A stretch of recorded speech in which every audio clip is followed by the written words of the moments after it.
Hello everyone, আসসালামু আলাইকুম। চলে এসেছি আমি নাফরিন আপু এমবি নাপু ব্লগস থেকে আমাদের সামনে। তো ভিউয়ার্স, ছোট বড় সকলেরই এই বেগুনি অনেক পছন্দ, আর সেটাকে আমি সহজভাবে এবং অল্প সময়ে অল্প উপকরণে কিভাবে তৈরি করা যায় সেটা আপনাদের সাথে শেয়ার করছি। তো দেখতে থাকুন আর আমার পাশেই থাকুন। আর শুরুতে বলে নিচ্ছি ভিউয়ার্স, আপনারা অবশ্যই আমার চ্যানেলটাকে এমবি নাপু ব্লগস সাবস্ক্রাইব করবেন। তো চলুন শুরু করছি।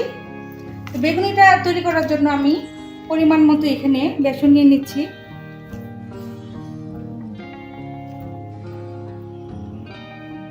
বেসন নিয়ে নিলাম। এখন এখানে আমি বেসনের সাথে হলুদের গুঁড়া, মরিচের গুঁড়া, লবণ এবং ধনিয়ার গুঁড়া আমি আগে মেপে নিয়েছি, এতটুকু আমি দিয়ে দিলাম।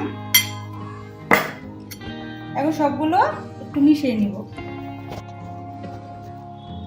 তারপরে আমি এখানে অ্যাড করব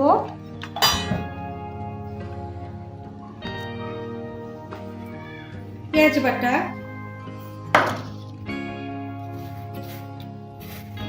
রসুন বাটা, আর অ্যাড করব আদা বাটা। সবগুলো উপকরণ আমি সুন্দরভাবে মিশিয়ে নেব। তো ভিউয়ার্স, বেগুনিতে আমি ভিন্ন একটা স্বাদ আনার জন্য অল্প কয়েকটা কালো জিরা দিচ্ছি।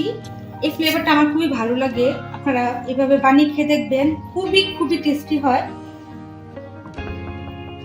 এখন সবগুলো উপকরণ আমি মিশিয়ে নিলাম। এখন এখানে আমি অ্যাড করব পরিমাণ মতো পানি। পানিটা আপনারা একেবারে দিবেন না, একটু একটু করে দিবেন আর নাড়বেন। এভাবে পানি মিশাবেন।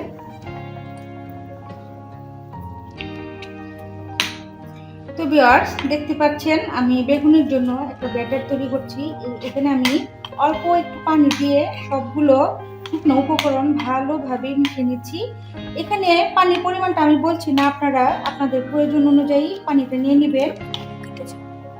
আপনার যেরকম পাতলা বা একটু ঘন এরকম করতে চান করতে পারেন। তো ভিউয়ার্স, এখানে আরেকটি কথা, আমি আমার যে চ্যানেল এমবি নাপু ব্লগস, এই চ্যানেলে অলরেডি বেগুনের পাকোড়া একটি রেসিপি আপনাদের শেয়ার করেছি।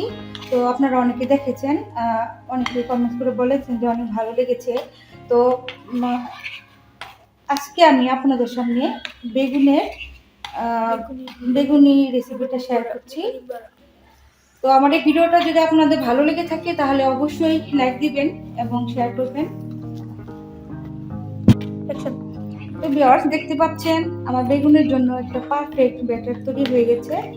তো এখানে আমি আরেকটা জিনিস অ্যাড করব, সেটা বলে দিচ্ছি। এখানে আমি হালকা গরম তেল ইউজ করব। আমি 1 চামচের মতো এখানে গরম তেল ইউজ করলাম।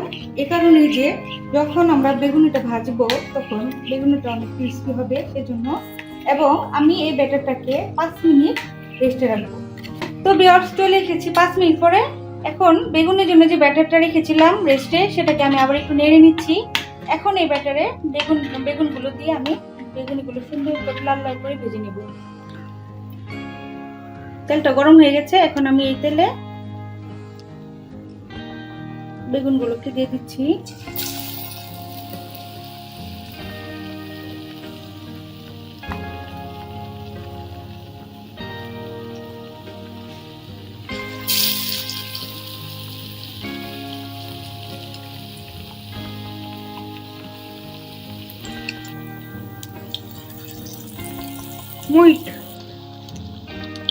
তো ভিউয়ার্স, বেগুনগুলো দেখুন কত সুন্দর ফুলে যাচ্ছে এবং ক্রিসপি হবে, বোঝা যাচ্ছে।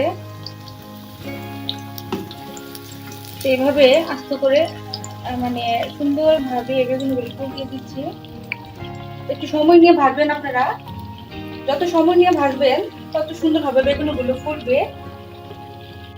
তো ভিউয়ার্স, বেগুনিগুলোকে আমি এভাবেই সবগুলো ভেজে নিচ্ছি। তো আমার পাশেই থাকুন। তো প্রিয় ভিউয়ার্স, তৈরি করে ফেললাম খুবই মজাদার ক্রিস্পি বেগুনি। দেখুন আমার এই বেগুনিটা কতটা ক্রিস্পি হয়েছে আর কতটা সুন্দর হয়েছে। পারফেক্ট, একদম পারফেক্ট বেগুনি হয়েছে। তো আপনারা আমার এই রেসিপি ফলো করে অবশ্যই বেগুনি একবার হলেও ট্রাই করে দেখবেন। তো খুবই ভালো লাগবে। তো আজ এখানেই শেষ করছি ভিউয়ার্স। আসসালামু আলাইকুম।